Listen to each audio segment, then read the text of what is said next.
ALDE Group, please. Has ended his intervention, and also work Mr. Kamal started. But I don't understand something not of your intervention, Mr. Kamal. You're first of all saying, yeah, that is not done. And then you are saying two phrases later, but we have to accept it because he is elected. No, it is not because he is elected that he can go against human values and the values of the United States of America. Even an elected president with a majority, and he has no majority of the popular vote in the US, have to listen to the American Constitution, has to listen to the American judiciary. And that is my start of my intervention. In fact, people are saying, or some people are saying in the US, yeah, it helps security. Well, it's nonsense. You have given the figures. Since 1975, all terrorists in the US came from 3 countries: Egypt, Saudi Arabia and Lebanon. None of them is on the list. It are 7 countries, and nobody came from that country since 1975 as a terrorist. So it's pure discrimination. And pure discrimination in a more broader approach, but because it's not only about this religious ban. It's about, fueling populism and nationalism for the moment, what the Trump administration is doing. And that's not only by appointing Mr. Farage as his spokesman here in the plenary, but it's also by having the idea to designate Malloch as the ambassador, and more important, let's be aware of that, Steve Bannon, member now of the National Security Council of the United States of America, a man who is openly saying we want a worldwide right-wing movement to get rid of the European Union, to get done with the European Union, and there they are sitting here. It's our 5th column, the 5th column, because Mr. Farage is working with Mr. Bannon. He sees him on a regular basis to, in fact, one thing, that's to see how the European Union can be destroyed in the coming years. Not thinking, dear colleagues, on one thing, it's a big risk to bet on nationalism and populism in Europe. We got that already in the past. We got already in the 20th century people who thought that nationalism and populism was the solution for our continent. And they have created the gruesome atrocities we have ever seen. 20 million deaths, Mr. Farage, have nationalism caused in Europe. And there is no family in the European Union who have not a grandfather, of a grandmother, or a son, of a daughter who was not victim of that nationalism and of that populism. And that's the reason why we have created the European Union, to overcome that, to make a continent of peace. And I think what I see for the moment, that is an American president. Normally, what does it do an American president? Take Roosevelt, for example. He wanted to be the leader of the free world. I'm now seeing an American president who wants to be the leader of the fight against the free world, against solidarity and against tolerance. And I think it is an existential moment, Mr. President, for the European Union. We can only take one decision. We have the autocrat Putin who wants to divide Europe. We have President Trump who has a populist, nationalist view and wants to disintegrate us. We have the threat of the radical Islamists in the south, and we have our bunch of people here who want to destroy inside the European Union. We can do one thing, that is unite us, fight back as the European Union, and I hope in La Valletta it will not only be the letter, and I support the letter of President Tusk on this behalf, that will be the conclusion. I hope for once that all European leaders have the courage to stand up together with the European Parliament and fight back this bunch of nationalists and populists who wants to destroy us.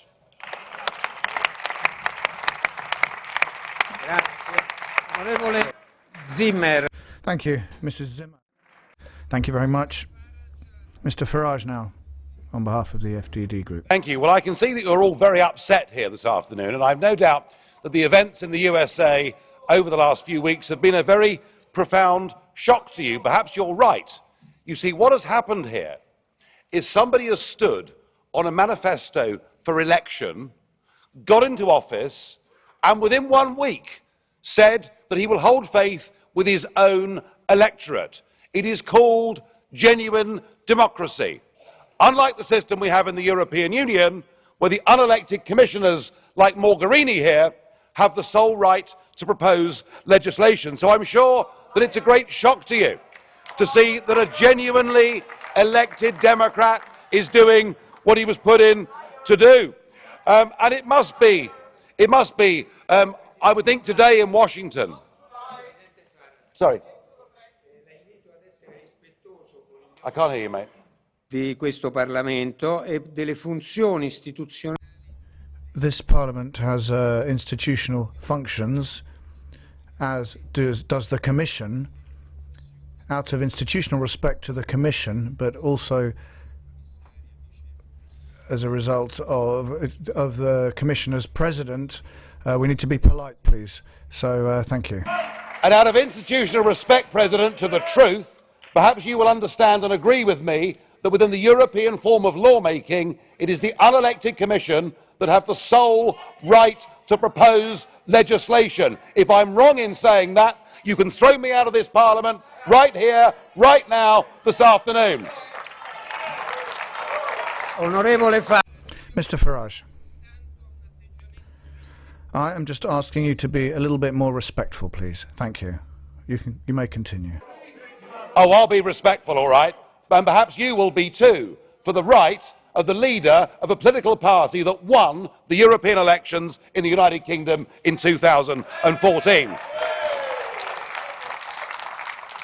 Now, it seems to me that actually, with all the anti-Trump rhetoric that is coming from everywhere, actually what we're hearing is the true nature of the European project, which is genuine anti-Americanism. Trump is motivated by protecting the United States of America from Islamic terrorism, whereas what has happened in this room and in governments around Europe is you have welcomed these people into your own homes. But can we please, just for a moment, look at the facts?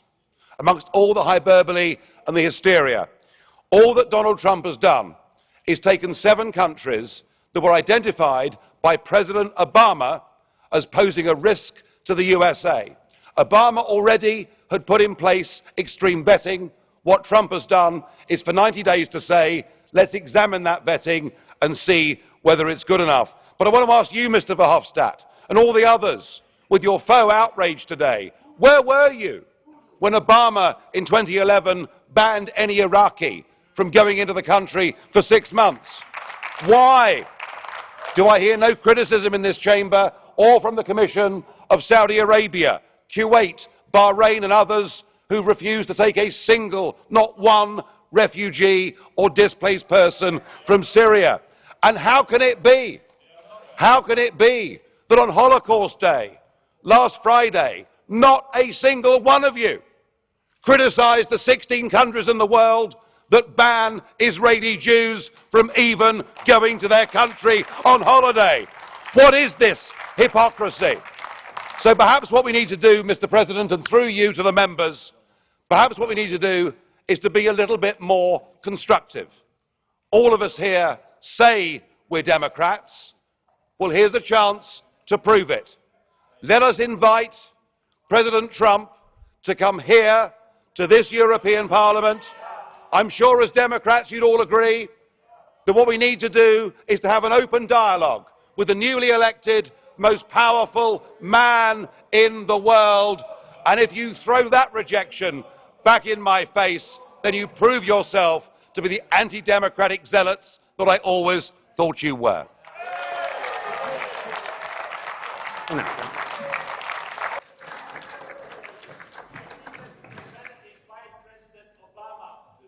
Could we have a microphone for the speaker, please? Grazie, onorevole Verhofstadt. Thank you, Mr. Verhofstadt. Mr. de Graaf now for the ENF Group, please. President, Mr. Tusk recently said that the United States of America is as great a threat to the EU as Russia and Islamic State. Is Mr. Tusk suffering from irrational anxiety, from panic attacks that disturb his view on reality? President Trump has rightfully introduced a temporary stop on the entry of citizens from countries that were already identified by his predecessor, Mr. Obama, and Mr. Farage said that already, as countries that pose a threat to US security. His argument to improve border controls before allowing people to enter is completely valid. In the EU, we are directly suffering from the consequences of a failing border control. We have suffered attacks in Brussels, Nice, Paris and Berlin, and many lost their lives or were severely injured. Trump called the EU a mess, and he's right. It is a mess. And the outcry against President Trump is pure hypocrisy. Mr. Farage already said that. Where was the protest against the exclusion of Israeli citizens by the same Islamic countries that are now banned from the United States? You should be ashamed of jeopardizing the lives of EU citizens because of the failing border controls in the EU. And I call upon Mr. Tusk and upon the Commission to follow the example of President Trump. Install national border control. Keep jihadists out, not just from the 7 countries that President Trump singled out, but of many more that are responsible for the wave of illegal migrants in the EU. Thank you.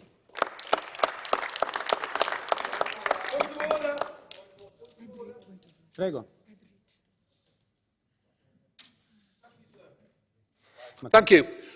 During Nigel Farage's speech, a member of the British Labour Party sat behind him with a sign all the way through, and not till the end did someone come down to deal with that. I trust that something will be done to discipline this member, because if not, I'll write my own sign and go and sit over there. It might say something like "sell out." Onorevole Etheridge. Mr. Etheridge, please. Mr. Etheridge, we sent the staff to tell the member that he was not entitled to hold up that sign. Now, Mr. Papadakis from the non-attached members, 1.5 minutes. Η επιλογή Τραμπ εκφράζει ανακατατάξεις ανάμεσα. Thank you.